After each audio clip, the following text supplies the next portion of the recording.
అందరం గట్టిగా హల్లెలూయా చెప్దాం. హల్లెలూయా. మన ప్రభు అయిన యేసుక్రీస్తు నామములో మీ అందరికీ వందనాలు తెలియజేస్తున్నానండి. దేవుని యొక్క ఉచితమైన ప్రేమను బట్టి, కృపను బట్టి ఈ 2025 సంవత్సరంలో కూడా ఈ విధంగా మనందరం కూడుకొని స్త్రీల కూడికలు ఏర్పాటు చేసుకోవడానికి దేవుడు చక్కని అవకాశం దయచేశారు. అందరం బట్టి ఒకసారి గట్టిగా చప్పట్లు కొడుతూ ఆయన నామాన్ని గణపరుద్దాం. ఈ సమయంలో ఒక చిన్న పల్లవి పాడుకొని దేవుని నామాన్ని మహింపరచుకుందాం. నీ కృపలే నీ క్షణము, నీ దయలే నీ క్షణము, నేను ఊహించలేను యేసయ్యా. నీ కృపలే నీ క్షణము, నీ దయలే నీ క్షణము, నేను ఊహించలేను యేసయ్యా. యేసయ్యా నీ కృప నాకు చాలయ్యా, నీ కృప లేనిదే నేనుండలేనయ్యా. యేసయ్యా నీ కృప నాకు చాలయ్యా, నీ కృప లేనిదే నేనుండలేనయ్యా. నీ కృపలే నీ క్షణము, నీ దయలే నీ క్షణము, నేను ఊహించలేను యేసయ్యా. నీ కృపలే నీ క్షణము, నీ దయలే నీ క్షణము, నేను ఊహించలేను యేసయ్యా. మహిమను విడచి మహిలోకి దిగి వచ్చి మార్గముగా మారి మనిషిగా మార్చావు. మహినే నీవు మాధుర్యముగా మార్చి మాదిరి చూపి మరో రూపమిచ్చావు. అందరం చప్పట్లు కొడుతూ మహిమను విడచి మహిలోకి దిగి వచ్చి మార్గముగా మారి మనిషిగా మార్చావు. మహినే నీవు మాధుర్యముగా మార్చి మాదిరి చూపి మరో రూపమిచ్చావు. మహిమలో నేను మహిమను పొందా, మహిమగా మార్చింది నీ కృప యేసయ్యా.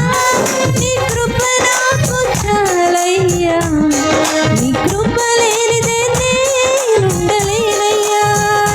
యేసయ్యా కృప నాకు చాలయ్యా, నీ కృప లేనిదే నేనుండలేనయ్యా. నీ కృపలే నీ క్షణము, నీ దయలే నీ క్షణము, నేను ఊహించలేను యేసయ్యా. నీ కృపలే నీ క్షణము, నీ దయలే నీ క్షణము, నేను ఊహించలేను యేసయ్యా. హల్లెలూయా. అందరం బిగ్గరగా హల్లెలూయా చెప్దాం. హల్లెలూయా. ఈ సమయంలో మనం కొద్ది నిమిషాలు క్లుప్తంగా దేవుని వాక్యాన్ని మనం ధ్యానించుకుందాం. మన మధ్యలో సేవకురాలు వచ్చి ఉన్నారు కాబట్టి కొద్ది నిమిషాలు దేవుని వాక్యాన్ని మనం ధ్యానించుకుందాం. ఈ సమయంలో పరిశుద్ధ గ్రంథంలో నుంచి కొరింథీయులకు రాసిన పత్రిక 1వ అధ్యాయము 26వ వచనం మనం చదువుకుందాం. అందరం ఓపెన్ చేద్దాం. 1 కొరింథీ పత్రిక 1వ అధ్యాయము 26వ వచనం. సహోదరులారా, మిమ్మును పిలిచిన పిలుపును చూడుడి. చాలండి, చిన్న ప్రార్థన చేసుకొని మన వాక్యంలోనికి ముందుకు వెళ్దాం. మహాపరిశుద్ధుడైన తండ్రి, ప్రేమ కలిగిన మా యేసు ప్రభా, నీ ఘనమైన శ్రేష్టమైన నామానికి వందనాలు స్తోత్రం చెల్లించుకుంటున్నాం ప్రభా. తండ్రి, ఈ యొక్క స్త్రీల కొడుకులో ప్రభా తండ్రి, ఇంతవరకు పాటల ద్వారా నీ నామాన్ని మేము మహింపరిచాం తండ్రి. ఈ యొక్క వాక్యం ద్వారా ప్రతి ఒక్క బిడ్డతో మీరు మాట్లాడమని వేడుకుంటున్నాం ప్రభా. ఎందుకు పనికిరాను నన్ను ప్రభా నీ సన్నిధిలో నిలబెట్టుకొని ఈ విధంగా తండ్రి నీ యొక్క వాక్యాన్ని ధ్యానించే కృపను మాకు దయచేసినందుకు నీకు స్తోత్రం చెల్లించుకుంటున్నాను. ఇంకా రావాల్సిన బిడ్డలను త్వరపెట్టి మీ సన్నిధికి నడిపించమని వేడుకుంటున్నాం. సాతాను దృష్టికి ఎక్కడ అధికారం లేకుండా ప్రభా ఈ యొక్క ప్రాంగణం అంతా నీ చుట్టూ కంచి వేసి ప్రభా నీవి కృప చూపి నడిపించి సహాయం చేయమని వేడుకుంటూ క్రీస్తు నామమున ప్రార్థిస్తున్నాం తండ్రి, ఆమేన్. ఇంకా చదువుకున్న వాక్య భాగంలో సహోదరులారా, మిమ్మును పిలిచిన పిలుపును చూడుడి అని చదువుకున్నాం. ఒక మాటలో చెప్పాలంటే మనందరం బ్లెస్ చేయబడ్డాం. మనందరము దేవుని నుండి ఒక పిలుపును మనం పొందుకున్నాం. అంటే ఏ పిలుపు? ఎలాంటి పిలుపు మనం పొందుకున్నది? ఒక దేవుడు మనల్ని ఏర్పాటు చేసుకొని, దేవుడు మనల్ని రక్షించుకొని ఆయన మనలను పిలుచుకున్నట్లు మనం చూస్తూ ఉన్నాం. కాబట్టి వీఆర్ ఆల్ బ్లెస్డ్ ఉమెన్స్. మనందరము ఆశీర్వదించబడిన వారము, దీవించబడిన వారము, అదేవిధంగా దేవుడు మనల్ని పిలుచుకున్న స్త్రీలము. కాబట్టి మనల్ని దేవుడు పిలుచుకున్నాడు అని కాకుండా, దేవుడు మనకు ఒక స్థానం ఇచ్చాడు అని కాకుండా, మనం దేవుని ఏ హృదయంతో మనం ప్రేమిస్తున్నాం, ఎలాంటి హృదయంతో ప్రేమిస్తున్నాం అంటే 100 రకాల హృదయాలు ఉంటాయని కాదండి. ఒక హృదయంలోనే ఆ హృదయం దేనితో నింపబడింది? దేవుని ఆలోచనతో నింపబడిందా, లేకపోతే అపవాది యొక్క ఆలోచనతో నింపబడిందా, లోకంలో ఉంటుందా ఈ యొక్క ఆలోచన, దేవుని యొక్క ఆలోచనతో ఈ యొక్క హృదయం ఉంటుందా? కాబట్టి దేవుణ్ణి మనం ఏ హృదయంతో మనం ప్రేమిస్తున్నాం, ఎలాంటి మనసుతో దేవుణ్ణి మనం ప్రేమిస్తున్నాం? అలాగే మనము దేవుణ్ణి కేవలం అవసరం కోసం ప్రేమిస్తున్నామా, అవసరం తీర్చిన తర్వాత మనం వదిలేస్తున్నామా? మనం ఎలా ప్రేమిస్తున్నాం? కల్మషం లేని హృదయంతో దేవుని ప్రేమిస్తున్నామా అని ఒకసారి ఈరోజు మనం ఆలోచన చేసుకుందాం. పరిశుద్ధ గ్రంథంలో నుంచి ఆదికాండము 3వ అధ్యాయం 4వ వచనంలో ఒక స్త్రీ గురించి మనం చదువుకుందాం. ఆదికాండము 3వ అధ్యాయము అందరం ఓపించేద్దాం. ఆదికాండము 3వ అధ్యాయము 4వ వచనం చదువుకుందాం. అందుకు సర్పము, మీరు చావనే చావరు, ఏలయనగా మీరు వాటిని తినుదినమున మీ కనులు తెరవబడినయు, మీరు మంచి చెడులను ఎరిగిన వారై దేవతల వలె ఉందురనియు దేవునికి తెలియనని స్త్రీతో చెప్పగా, స్త్రీ ఆ వృక్షము ఆహారమునకు మంచిదనియు కనులకు అందమైనదనియు వివేకమిచ్చు రమ్యమైనదనియు ఉండుట చూచినప్పుడు ఆమె దాని ఫలములలో కొన్ని తీసుకొని తిని తనతో పాటు తన భర్తకు ఇచ్చెను, అతడు కూడా తినెను. చాలండి. ఇక్కడ చదువుకున్న వాక్య భాగంలో మనం హవ్వను చూస్తూ ఉన్నాం. ఆమె ఒక స్త్రీ. అయితే ఈ హవ్వ యొక్క స్టోరీ మనందరికి తెలిసిందే. ఆమె దేవుని ఆజ్ఞ అతిక్రమించిన సంగతి మనందరికి తెలిసిందే. కాబట్టి ఇక్కడ మనం చూడాల్సిన అంశం ఏంటంటే, దేవుడు ఒక ఆజ్ఞ ఇచ్చారు. ఏమని ఇచ్చారంటే, ఏదైనా తోటలో ఉన్న ప్రతి ఒక్క వృక్ష ఫలాన్ని మీరు తినచ్చు, కానీ మధ్యలో ఉన్న ఆ వృక్ష ఫలం చెట్టును మాత్రం, ఆ యొక్క ఫలాన్ని మాత్రం తినద్దు అని చెప్పారు. అయితే దానికి ఓకే చేశారు. ఆదాము హవ్వ ఓకే చేశారు. కొన్ని దినాలు అలా నడుస్తూ వచ్చారు. ఎలా? ఆ యొక్క ఆజ్ఞను పాటిస్తూ ప్రతి ఒక్క చెట్టును, ఫలాన్ని, వృక్షాన్ని, ఆ యొక్క ఫలాన్ని తింటూ వస్తూ ఉన్నారు. కానీ ఆ చెట్టు జోలికి మాత్రం వెళ్ళట్లా. ఎందుకు వెళ్ళట్లా? దేవుడు ఆజ్ఞ ఇచ్చారు కాబట్టి అదొక్కటి వద్దు, మిగతావన్నీ తినండి అని దేవుడు ఒక చక్కని బెనిఫిట్ ఇచ్చారు. అవునా కదండి? దేవుడు మనకు కూడా ఇచ్చారు. ఏమిచ్చారు? ఈ లోకంలో చక్కగా ఉన్నవన్నీ యూజ్ చేసుకోండి, కానీ పాపం జోలికి మాత్రం వెళ్ళొద్దు. నాకు మొదటి స్థానం ఇవ్వండి, నాకు మొదటి స్థానం ఇస్తూ అనేక పనులు చేసుకోండి అని దేవుడు చెప్పారు. అప్పుడు కూడా దేవుడు ఏం చెప్పాడంటే, అన్ని వృక్ష ఫలాలు మీరు తినండి, ఆ యొక్క ఫలం జోలికి మాత్రం వెళ్ళొద్దు అని చెప్పారు. చెప్పినప్పుడు వారు చక్కగా ఆ ఆజ్ఞను పాటిస్తూ వచ్చారు. ఆ ఆజ్ఞను పాటిస్తూ చక్కగా ఆ యొక్క దేవుని ఆజ్ఞ పాటిస్తూ ఉన్నప్పుడు వారు ఎలా ఉన్నారు? హ్యాపీగా ఉన్నారు. ఏదో తోటలో కూడా చాలా హ్యాపీగా గడుస్తూ వచ్చినాయి. అవునా కదా? భయం లేకుండా ఉండొచ్చు. ఎందుకు? దేవుని ఆజ్ఞ పాటిస్తున్నారు కాబట్టి భయం ఉండదు మనసులో. ఎప్పుడైతే సర్పము ఏ చెట్టు అయితే దేవుడు వద్దన్నాడో, ఏ ఫలమునైతే దేవుడు వద్దన్నాడో, ఆ ఫలాన్ని బేస్ చేసుకొని అపవాది ఏం చేశాడంటే తన యొక్క హృదయాన్ని మార్చేశాడు. తన యొక్క హృదయం ఎలా అయిపోయిందంటే అంగీకరించని ఆత్మ వలె మారిపోయింది. కొన్ని దినాలు ఏం చేసింది? అక్కడ దేవుని ఆజ్ఞను అంగీకరించింది, పాటిస్తూ వచ్చింది. కొన్ని దినాలకు అపవాది ఏం చేశాడంటే ఆ చెట్టుని బేస్ చేసుకొని, ఆ చెట్టునే చూపించి, రమ్యంగా ఉంటుంది, అందంగా ఉంటుందని చూయించి ఏం చేసిందంటే ఆ సర్పము ఆజ్ఞను అతిక్రమించేలాగా చేసింది. ఇక్కడ మనం చూడాల్సిన అంశం ఏంటంటే, ఆజ్ఞను కొన్నాళ్ళు ఏం చేసింది? పాటిస్తూ వచ్చింది. కొన్ని దినాలకు ఏం చేసింది?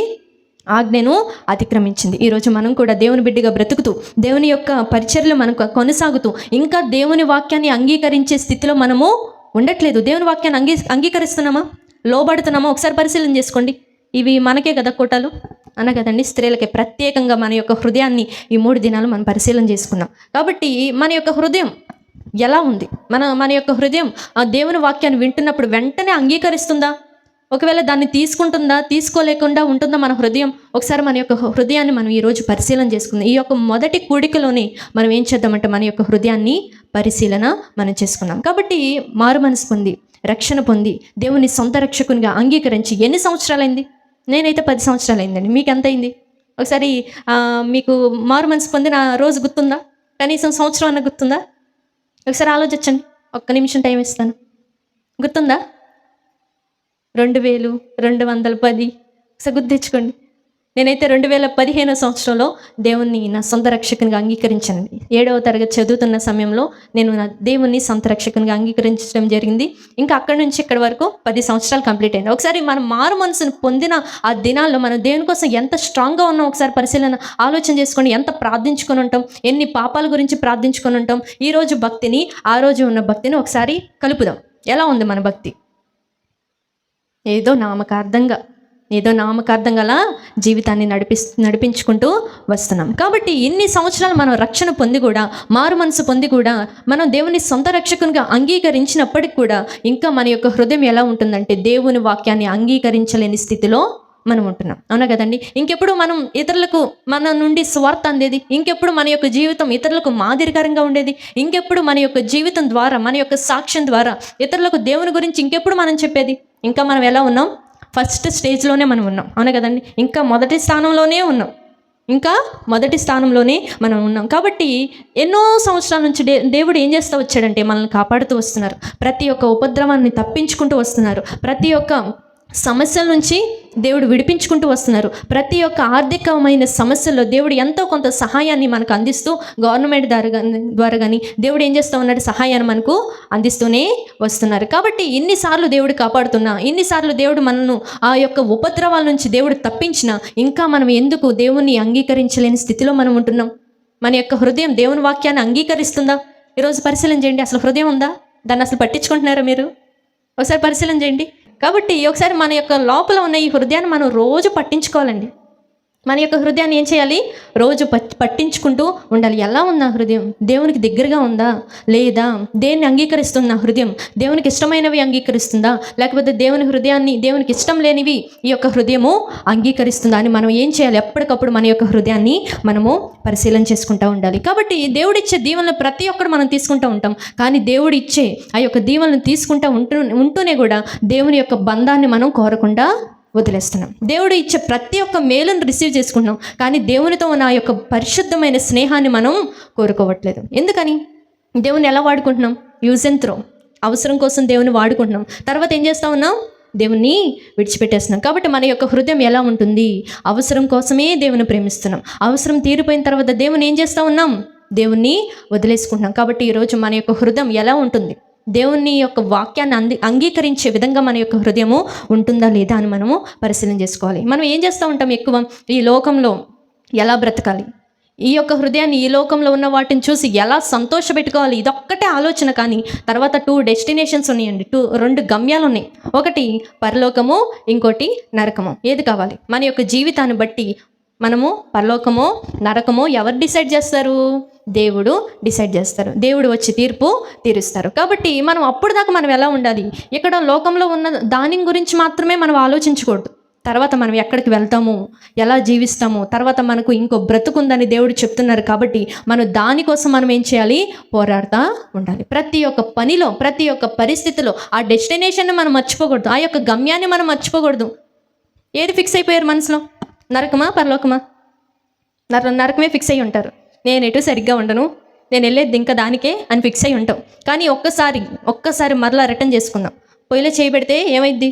కాలిద్ది. ఎందుకు? అప్పుడైనా నరకం గుర్తొస్తుంది మనకు. అప్పుడు ఏమవుతుంది? అమ్మో, ఈ నొప్పే తట్టుకోలేకపోతున్నాం, తర్వాత ఆ యొక్క పెయిన్ని మనం తట్టుకోలేం. కాబట్టి ఇంకా దేవుల్లో మన యొక్క హృదయం ఎలా అవుతుంది? స్టాండర్డ్గా ఉంటుంది, నిలకడగా ఉంటుంది. కాబట్టి మనం ఏం చేయాలంటే దేవుని యొక్క ఆజ్ఞను అతిక్రమించకుండా ఉండటానికి మన యొక్క హృదయాన్ని ఎప్పుడు ఆయనలో మనం పెట్టుకుంటూ ఉండాలి. కాబట్టి ఈ లోకము కేవలం పాపం చేయటానికే మనల్ని పిలుస్తుంది, కేవలం దేవునికి దూరం చేయటానికే పిలుస్తూ ఉంటుంది. దేవుని యొక్క ఆజ్ఞలు అతిక్రమించడానికి ఈ లోకము మనల్ని పిలుస్తూ ఉంటుంది. ఇంతకు మనల్ని ఎవరు పిలుచుకున్నారు? లోకమా దేవుడా? లోకమా దేవుడా? లోకమా? నిద్ర పిలుస్తుంది మనల్ని ప్రజెంట్, అనే కదండి. మనల్ని ఎవరు పిలుచుకున్నారు? దేవుడు. మనం ఫస్ట్లో చదువుకున్నాం. ఏం చదువుకున్నాం? సహోదరులారా మిమ్మును పిలిచిన పిలుపును చూడుడి. మనం ఏ పిలుపుని చూడాలి? దేవుడు మొట్టమొదటిగా పిండంగా రూపించబడక మునుపే దేవుడు మనల్ని ఏం చేశారు? పిలుచుకున్నారు. కాబట్టి లోకం ఎప్పుడు పిలుస్తూనే ఉంటుంది. దేనికి పిలుస్తూ ఉంటుంది? దేవుని యొక్క ఆజ్ఞను అతిక్రమించేదాకా మనం పిలుస్తూనే ఉంటుంది. ఎప్పుడైతే దాంట్లో పడిపోతామో, లోకంలోకి వెళ్ళిపోతాము, ఇంకా ఆ ఊబిలో నుంచి బయటికి రాలేము. ఇంకా దేవుని యొక్క ఆజ్ఞలు మనకి ఎలా ఉంటాయి? ఇంకా వీటిని పాటించలేంలే, ఇంకా వీటిని మనము కొనసాగించలేంలే, ఈ యొక్క జీవితంలో ఇంకా దీన్ని మనం సరిదిద్దుకొని మనము జీవించలేంలే అని అనుకుంటా ఉంటాము. కాబట్టి మనల్ని దేవుడు పిలిచిన పిలుపును మనం ఎప్పుడూ మర్చిపోకుండా మనం ఉండాలి. కాబట్టి ఇక్కడ హవ్వ ఏం చేసిందంటే తన యొక్క హృదయాన్ని కొన్ని దినాలు దేవుని యొక్క ఆజ్ఞలో ఉంచి కొన్ని దినాలకు ఆ యొక్క ఆజ్ఞను ఏం చేసింది? అతిక్రమించేసింది. తన యొక్క హృదయం ఎలా మారిపోయింది? అంగీకరించని ఆత్మ వలె తన యొక్క హృదయం మారిపోయింది. ఈ రోజున ఒక విశ్వాసిగా మనం ఉంటూ, ఒక దేవుని యొక్క బిడ్డగా మనం ఉంటూ, దేవుని యొక్క పిలుపును పొందుకున్న వారంగా ఉంటూ మన యొక్క ఆధ్యాత్మిక స్థితి ఏ విధంగా ఉంది? దేవుని అంగీకరించే హృదయంలా ఉందా, అంగీకరించని హృదయంలా ఉందా? ఒకసారి పరిశీలన చేసుకుంటే చూడండి, పరిశుద్ధ గ్రంథంలో 1 కొరింథీ పత్రిక 2వ అధ్యాయం 14వ వచనం చదువుకుందాం. 1 కొరింథీ పత్రిక 2వ అధ్యాయము 14వ వచనం. ఈ మాట అందరం చదువుదాం. ఒకవేళ చదవలేని వారు ఉంటే ఈ మాటను వినండి. ఓకే, చదవండి. ప్రకృతి సంబంధి అయిన మనుష్యుడు దేవుని ఆత్మ విషయములను అంగీకరింపడు, అవి అతనికి వెర్రితనముగా ఉన్నవి, అవి ఆత్మానుభవం చేతనే వివేచింపదగును గనుక అతడు వాటిని గ్రహింపచాడు. చాలండి, ఇక చదువుకున్న వాక్య భాగంలో ప్రకృతి సంబంధి అయిన మనుష్యుడు దేవుని ఆత్మ విషయములను అంగీకరించడంట. చదివారా? విన్నారా? అసలు మరలా చదువుకుందాం, వినండి. ప్రకృతి సంబంధి అయిన మనుష్యుడు వేటిని అంగీకరించడంట? దేవుని ఆత్మ విషయములను అంగీకరించడంట. మరలా చదువుదాం. ప్రకృతి సంబంధి అయిన మనుష్యుడు వేటిని అంగీకరించడు? దేవుని ఆత్మ విషయములను అంగీకరించడు. చిన్నబిడ్డలకి సండే స్కూల్లో నేను ఎప్పుడు చెప్తా ఉంటానండి, ఒకసారి చదివితే చెప్తే అర్థం కాదు, మరలా రెండోసారి చెప్తే అర్థం కాదు, మళ్ళీ వారికి యాక్షన్ చేసుకుంటా చూపించి అప్పుడు ప్రకృతి సంబంధి అయిన మనుషుడు ఎలా ఉంటాడు అలా ఉంటాడని చెప్తే కానీ అప్పుడు వాక్యం ఎక్కడికి వెళ్ళదు, బుర్రలోకి వెళ్ళదు. కాబట్టి మీతో కూడా అలా చెప్పించాల్సి వస్తుంది. మరలా చెప్దాం. ప్రకృతి సంబంధి అయిన మనుష్యుడు దేవుని ఆత్మ విషయములను అంగీకరించడు, అవి ఎలా ఉంటాయంట? అతనికి వెర్రితనంగా ఉంటాయంట. ప్రకృతి సంబంధి అయిన మనుష్యుడంట. ఈరోజు నువ్వు దేవుని వాక్యాన్ని నిజంగా నీ హృదయంలోకి పంపిస్తే నువ్వు ఆత్మ సంబంధి అయిన స్త్రీవి. ఒకవేళ ఈ యొక్క వాక్యం నీ హృదయంలోకి నువ్వు పంపించకపోతే నీ యొక్క హృదయం ఎలా ఉంటుందంటే ప్రకృతి సంబంధి అయిన మనిషిలా మనము ఉంటున్నట్టు. కాబట్టి మన యొక్క తలంపులు, మన యొక్క ఆలోచనలు, మన యొక్క స్వబుద్ధి మనము ఎలా ఉంటుంది? ఈ యొక్క ఆలోచన విధానం ఏ విధంగా ఉంటుంది? దేవుని యొక్క వాక్యాన్ని అంగీకరించే విధంగా ఉంటుందా లేదా? ఒకసారి మనం పరిశీలన చేసుకుందాం. దేవుని వాక్యాన్ని ఇప్పుడు వింటున్నాం, ఈ యొక్క వాక్యాన్ని హృదయంలోకి పంపిస్తున్నామా? ఒకసారి పరిశీలన చేయండి. లోపలే ఉంది, హృదయం ఉంది, పట్టించుకోకుండా ఉండద్దు. హృదయం ఉంది, వెళ్తుందా వాక్యము? ఒకవేళ వెళ్ళకపోతే మనం ఎలా ఉంటున్నట్లు? ప్రకృతి సంబంధి అయిన స్త్రీగా మనకు ఉన్నట్లు. కాబట్టి ఈ యొక్క మాటలు కూడా ఎలా ఉంటాయంట? వెర్రితనంగా ఉంటాయంట. కాబట్టి మనం ఎప్పటికప్పుడు హృదయాన్ని ఏం చేయాలి? పరిశీలన చేసుకుంటూ ఉండాలి. హృదయం అనే తలుపులు మూసుకుపోయి ఉంటాయి. కాబట్టి హృదయం అనే తలుపులు మూసుకుపోయినాయి అంటే ప్రకృతి సంబంధి అయిన మనిషిగా మనము మారిపోయినట్లు. కాబట్టి మన యొక్క హృదయం ఏ విధంగా ఉంది? మన యొక్క ఆత్మ ఏ విధంగా ఉంది? దేవుని వాక్యాన్ని అంగీకరించే విధంగా మన యొక్క ఆధ్యాత్మిక స్థితి ఆ విధంగా ఉందో లేదో మనం ఏం చేయాలంటే ఎప్పటికప్పుడు పరిశీలన మనం చేసుకోవాలి. కాబట్టి ఈరోజు నువ్వేమనుకుంటున్నావంటే మన యొక్క ఆత్మ బలహీనంగా మారిపోయి దేవుని వాక్యాన్ని ఎలా చూస్తున్నామంటే వెర్రితనంగా మనము చూస్తున్నాం. దేవుని వాక్యం వెర్రితనంగా కనపడుతుందంటే మన యొక్క హృదయం ఎలా అయిపోయింది? బలహీనంగా మారిపోయింది. దేవుని విడిచిపెట్టేసింది, దేవుని వాక్యాన్ని విడిచిపెట్టేసింది, దేవుని యొక్క ఆజ్ఞలు విడిచిపెట్టేసింది. కాబట్టి దేవుని వాక్యాలు ఎలా ఉంటున్నాయి? వెర్రితనంగా మనకు ఉంటున్నాయి. కాబట్టి ఈరోజు మనం నిజంగా దేవుని యొక్క పవర్, ఆ యొక్క స్పిరిచువల్ పవర్ మనలో ఉంటే ఖచ్చితంగా మనము ఈ యొక్క వాక్యాన్ని మనము రిసీవ్ చేసుకుంటాం. ఖచ్చితంగా ఈ యొక్క మాటకు మనం ఏం చేస్తూ ఉంటామంటే లోబడతాం. ఖచ్చితంగా ఈ యొక్క వాక్యాన్ని మనము స్వీకరిస్తాము. కాబట్టి ఈరోజు మన యొక్క హృదయం ఏ విధంగా ఉంటుందంటే అంగీకరించని ఆత్మ వలె మన యొక్క హృదయం మారిపోతూ ఉంది. దేవుని కోసం ప్రయాస పడలేని స్థితిలో ఉంటున్నాం. ఆధ్యాత్మిక జీవితం నీరసిల్లిపోతూ ఉంది. ఎందుకని? దేవుని వాక్యాన్ని అంగీకరించలేని స్థితిలో మనం ఉంటున్నాం. కాబట్టి ఈరోజు నేను చెప్పగలను, దేవుడు నన్ను ఈ వయసులో ఎంత బలంగా వాడుకోవటానికి కారణం ఆయన కృపేనండి. నేను ఈరోజు ఇక్కడ నిలబడతానని కూడా నేను అనుకోలేదు. ఏ రోజు నేను ఈ చిన్న వయసులోనే ఈ యొక్క మీటింగ్స్లోని వాక్యం చెప్తానని కూడా అనుకోలేదు. ఏదో పాస్టర్ గారు కూతుర్ని అంటే డాడీకి నేను ఒక కూతుర్ని అలా నిలబడ్డానని కాదండి. దేవుడు ముందుగానే ఏం చెప్పారంటే నిన్ను నేను ఏర్పరచుకున్నాను, నీ ద్వారా అనేకులతో నేను మాట్లాడబోతున్నాను అన్న మాట చెప్పిన తర్వాత దేవుడు నాలో ఒకలాంటి పవర్, ఆయన యొక్క ఆత్మతో దేవుడు నన్ను నింపి ఈ విధంగా ప్రతి ఒక్క యవ్వనస్తుల మధ్యలో ఇలా అనేక ప్రాంతాల్లో దేవుడు వాడుకుంటూ వస్తున్నారు. దేవుడు నాలో ఏదో పెట్టారు, ఆయన కోసం వాడుకోవటానికి దేవుడు ఏం చేశారంటే నాలో ఏదో పవర్ పెట్టారు. అందుకే దేవుని కోసం ఏం చేస్తున్నాడు? ఆయన ఈ విధంగా వాడుకుంటున్నారు. కాబట్టి మనం ఏం చేయాలంటే మనం ఎప్పుడైతే దేవుని వాక్యాన్ని మన హృదయంలో అంగీకరిస్తామో, ఎప్పుడైతే దేవుని యొక్క వాక్యాన్ని మనం రిసీవ్ చేసుకొని దానికి లోబడతామో దేవుడు ఖచ్చితంగా మన యొక్క పట్ల దేవుడు ఆశ్చర్య కార్యాలు, అద్భుత కార్యాలు దేవుడు చేస్తూ ఉంటారు. ఒక పాట ఉందండి, ఆశ్చర్యకరుడు ఆలోచనకర్త నిత్యుడగు తండ్రి సమాధానకర్త, ఆశ్చర్యకరుడు ఆలోచనకర్త నిత్యుడగు తండ్రి సమా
మన యొక్క ఆధ్యాత్మిక స్థితి ఏ విధంగా ఉండాలంటే దేవుని వాక్యాన్ని అంగీకరించే విధంగా మన యొక్క ఆధ్యాత్మిక స్థితి ఉండాలి. ఈరోజు దేవుని వాక్యాన్ని అంగీకరిస్తే దేవుడు ఈ రాత్రి ఏ సమస్యతో మనం ఉన్నామో, దేవుడు ఏ కార్యాలైతే లేట్ చేస్తూ ఉన్నాడో, ఈరోజు దేవుని వాక్యాన్ని మనం అంగీకరిస్తే, ఈ యొక్క వాక్యాన్ని మన హృదయంలోకి పంపిస్తే దేవుడు ఈ రాత్రే దేవుడు మన పట్ల గొప్ప కార్యాలు ఖచ్చితంగా దేవుడు మన పట్ల జరిగిస్తారు. కాబట్టి మన యొక్క ఆధ్యాత్మిక స్థితిలో మచ్చలు రాకూడదు, స్పీడ్ బ్రేకర్లు పడకూడదు. కాబట్టి మన యొక్క ఆధ్యాత్మిక స్థితిలో ఎప్పుడు మనం దేవునికి దగ్గరగా మనం ఉండాలి. దేవునికి దగ్గరగా ఉంటూ దేవునితో చక్కని ఆ యొక్క సన్నిహితాన్ని మనము కలిగి ఉండాలి. ఇందాక మీకు చెప్పాను, దేవుడు ఎంత బలంగా వాడుకుంటున్నారు. నా పేరు ఏం పేరు అంటే షైని, మీ అందరికీ తెలుసు. కానీ ఇంకో పేరు ఉంది, మంజరి గ్రేస్ అని ఉంది. కానీ ఈ పేరు అసలు నాకు నచ్చేది కాదు, వింతగా ఉండేది. స్కూల్లో కూడా ఏమంటూ ఉండేవారంటే మంజరి, అసలు అవి అర్థం అవ్వట్లేదు, అందరూ వేరే పేర్లు ఉన్నాయి అర్థమవుతున్నాయి, అసలు నీ పేరేంటి అర్థం కావట్లేదు. సార్స్ అలాగే నాతో పాటు చదువుకునేవారు ఏమంటూ ఉండేవారంటే మంజరి, అదేం పేరు అనేవాళ్ళు. నాకు నచ్చేది కాదు. ఇంటికి వచ్చి ఒకసారి అడిగితే, అంటే దేవుణ్ణి తెలుసుకొని సార్ అడిగారు. ఏమడిగారంటే మంజరి అసలు దానికి మీనింగ్ ఏంటి, దానికి అర్థం ఏంటి, అసలు నాకే తెలియదు చెప్పడానికి ముందు. తర్వాత ఇంటికి వచ్చి మమ్మీ వాళ్ళకి చెప్పాను, మమ్మీ ఈ పేరుకి అసలు అర్థం ఏంటి, అసలు ఏంటి ఎలాంటి పేరు పెట్టారు అని అడిగినప్పుడు, ఇది నాయనమ్మ ప్రార్థన చేసి పెట్టిందమ్మా అని చెప్పింది. ఎంతగా దానికి మీనింగ్ ఏంటో చెప్పండి, దేవుడు చెప్తే చెప్పాడులే కానీ ముందుకు దానికి అర్థం ఏంటి అని కనుక్కుంటే, తర్వాత బంచ్ ఆఫ్ ఫ్లవర్స్ అంటే పూల గుత్తి, దానికి అర్థం ఏంటి పూల గుత్తి అని చెప్పినప్పుడు, అమ్మో దీంట్లో ఎంత అర్థం ఉందా అనుకున్నా. మంజరి గ్రేస్ అంటే పూల గుత్తి, మంజరి అంటే అర్థం ఏంటి పూల గుత్తి. ఓ ఎంత అర్థం ఉందా, పేరేమో ఒకలా ఉంది, దీనిలో మీనింగ్ ఏమో చాలా ఉంది. దేవుడు చిన్నప్పుడే 9th క్లాస్ చదువుతున్న సమయంలో మమ్మీ వాళ్ళు ప్రార్థన చేస్తున్నప్పుడు దేవుడు చెప్పారు, నిన్ను పరిమళ వాసనగా నేను చేయబోతున్నాను, అనేక చోట్ల నేను వాడుకోబోతున్నానని చెప్పారు. నేను మైండ్కి ఎక్కించుకోలే, నేను చిన్నపిల్లని, నాకు చెప్పడం కూడా రాదు, ప్యాడ్ తప్ప ఏం రాదు, డ్రమ్స్ పాటలు ఈ 2 తప్ప మనకు వాక్యం చెప్పడం అసలు రాదు. మరి దేవుడు ఎలా వాడుకుంటారు, అసలు నాకు ఎలా తీసుకోవాలో ఆ వాక్యాన్ని అని చిన్నప్పుడే 100 ఆలోచనలు నా మైండ్లో, 100 ఆలోచనలు. దేవుడు ఎలా వాడుకుంటారు, లేకపోతే నన్ను బలపరచడానికి ఇలాంటి మాటలు చెప్తున్నారా, ఊరికే చెప్తున్నారా అని కూడా అనుకున్నా. కానీ దేవుడు గత కొన్ని నెలల్లోనే దేవుడు అద్భుతంగా మార్చేశారు. అద్భుతంగా నా జీవితాన్ని ఒక అంధకారంగా ఉండేది, మంజరి అంటారు, ఏం అర్థం కాదు, అలా పేరు పిలిస్తేనే కూడా నాకు చిరాగ్గా ఉండేది. అంత మీనింగ్ఫుల్ అయిన నేమ్ని నేను అనుకున్నాను. దేవుడిచ్చే జీవితాన్ని కూడా కొన్నిసార్లు ఏం చేస్తూ ఉంటాం, అనుకుంటాం. కానీ దానికి ఒక మంచి అర్థం ఉందని మనం గ్రహించలేం. ఎప్పుడైతే దేవుని ఆత్మతో మనం నింపబడతామో, ఎప్పుడైతే దేవుని శక్తితో మనం నింపబడతామో, ఆ యొక్క మీనింగ్ఫుల్ అయిన ఆ జీవితానికి ఆ యొక్క అర్థాన్ని మనకు తెలిసిన రోజు నిజంగా దేవుడు ఎంత మంచి జీవితం ఇచ్చాడు నాకు అని గ్రహింపు మనకి ఎప్పుడు వస్తుందంటే, దేవుని ఆత్మతో నింపబడిన రోజు ఆ జీవితం యొక్క విలువ మనకు తెలుస్తూ ఉంటుంది. ఈ రోజుల్లో చాలామంది యవనస్తులు ఏం చేస్తూ ఉన్నారు, చనిపోతూ ఉన్నారు, జీవితాన్ని అంతమొందించేసుకుంటూ ఉన్నారు. కాబట్టి వారు ఎలాంటి పరిస్థితుల్లో ఉన్నారు, జీవితానికి విలువ లేదు అని చాలామంది అనుకుంటూ ఉన్నారు. కాబట్టి ఈరోజు మన యొక్క భక్తి ఎలా ఉండాలంటే హ్యాట్స్ ఆఫ్ అనేలాగా ఉండాలి. ఫస్ట్లో ఏం చేస్తూ ఉంటాం, బాప్తీసం తీసుకున్నప్పుడు మన యొక్క భక్తి ఎంత బాగుంటుందంటే, ఇంకా పనులన్నింటి దగ్గర వదిలేసి ప్రార్థన స్టార్ట్ అయిన దగ్గర నుంచి మళ్ళీ ప్రార్థన అయిపోయి లైట్స్ కట్టేసేదాకా భక్తి, ఈ యొక్క చేతులు దేవుని కోసం పని చేస్తూనే ఉంటాయి. అవునా కదండి, దేవుని కోసం పని చేస్తూనే ఉంటాయి. ఫస్ట్లో మన యొక్క భక్తి ఎలా ఉంటుంది, హ్యాట్స్ ఆఫ్ అనేలాగా చేస్తాము. మరలా కొన్ని సంవత్సరాలకి ఏమవుతూ ఉంటుందంటే ఈ యొక్క హ్యాండ్స్ డౌన్ అయిపోతూ ఉంటాయి. భక్తి ఎలా ఉంటుంది, స్టార్టింగ్లో హ్యాట్స్ ఆఫ్ అనేలాగా చేస్తాం, తర్వాత మన యొక్క జీవితం ఎలా అయిపోతుంది, డౌన్ అయిపోతూ ఉంటుంది. దేవుని కోసం నిలబడలేని చేతులుగా మారిపోతూ ఉంటాయి. కాబట్టి ఈరోజు మన యొక్క హృదయం ఏ విధంగా ఉండాలంటే, హవ్వలాగా కొన్ని దినాలు పాటించి కొన్ని దినాలకు దేవుని దూరం అయిపోయే విధంగా మనము ఉండకూడదు. దేవుని వాక్యాన్ని అంగీకరించి దేవుని కోసం మనం నమ్మకంగా బ్రతుకుదాం. దేవుడి కొద్ది మాటలు దీవించి ఆశీర్వదించునుగాక. ఆమేన్. అందరూ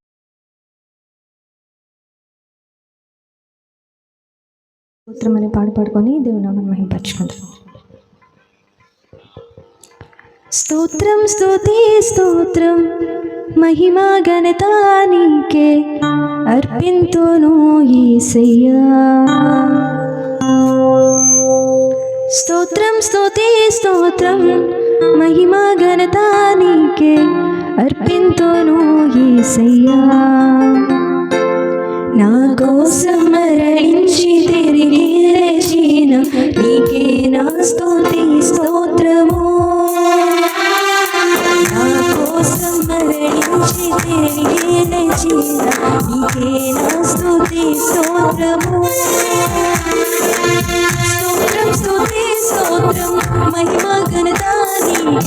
అర్పింతును యేసయ్యా.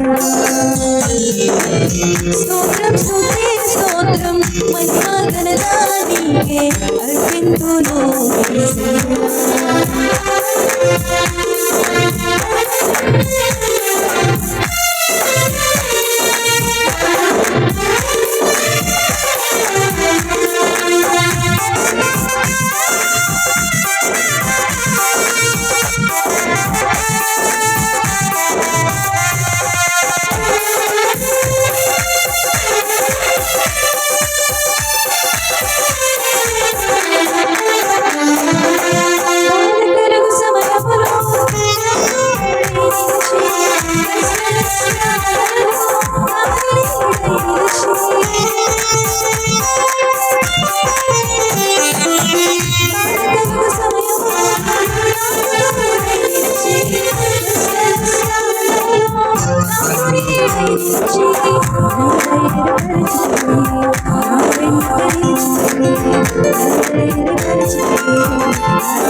స్తోత్రం స్తుతి స్తోత్రం మహిమ ఘనత నీకే అర్పింతును యేసయ్యా. స్తోత్రం స్తుతి స్తోత్రం మహిమ ఘనత నీకే అర్పింతును యేసయ్యా.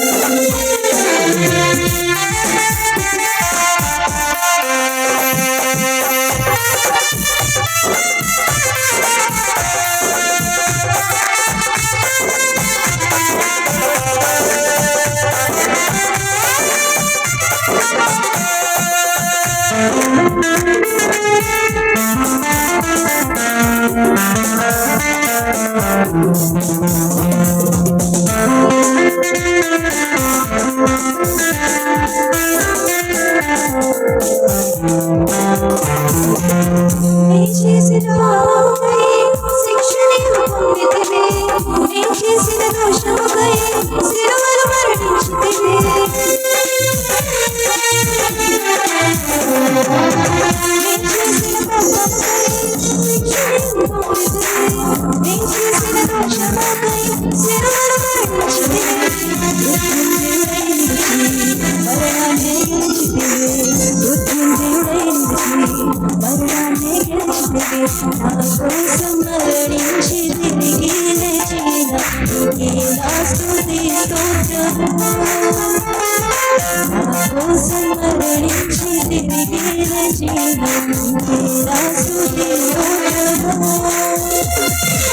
స్తోత్రం స్తుతి స్తోత్రం మహిమ ఘనత నీకే అర్పింతును యేసయ్యా.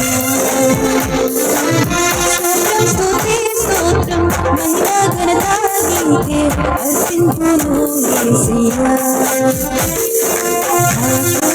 మరణించి తిరిగి లేచిన నీకే నా స్తుతి స్తోత్రము. మరణించి తిరిగి లేచిన నీకే నా స్తుతి స్తోత్రము. స్తోత్రం స్తుతి స్తోత్రం మహిమ ఘనత నీకే అర్పింతును యేసయ్యా. స్తోత్రం స్తుతి స్తోత్రం మహిమ ఘనత నీకే అర్పింతును యేసయ్యా.